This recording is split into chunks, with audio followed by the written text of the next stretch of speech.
কথা, আজ আমি তৈরি করছি বিলিতি আমড়ার আচার। আর আমি আমড়া কেটেছিলাম, আমরা একটু মাখা খেয়েছি, তার খোসাটাও আমি দিয়ে দিয়েছি। ভালো লাগে। আমি আগে প্রচুর করতাম, এখন আমার খাবার লোক নেই।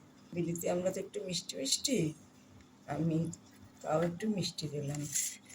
আচ্ছা, এখানে দিলাম 5 ফোড়ন গুঁড়ো, সর্ষে, গোলমরিচ আর ধনে দেইনি এবার। আর দিলাম বিট লবণ, সাদা লবণ, লঙ্কা গুঁড়ো, হলুদ গুঁড়ো আর একটু মিষ্টি দিলাম। যার ইচ্ছে হবে দেবেন, না ইচ্ছে না দেবেন। এবার আমি মশলাটা দিয়ে দিচ্ছি। তেলটা আমি গরম করে রেখেছি, সর্ষের তেল।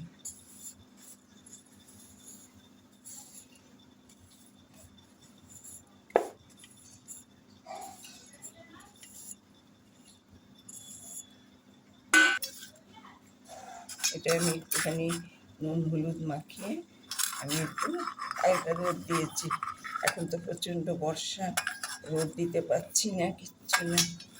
যাই হোক, কোনোরকম একটু দিয়েছিলাম। এই যে আমি এটা মেখে দেব, লাইক করুন, শেয়ার করুন।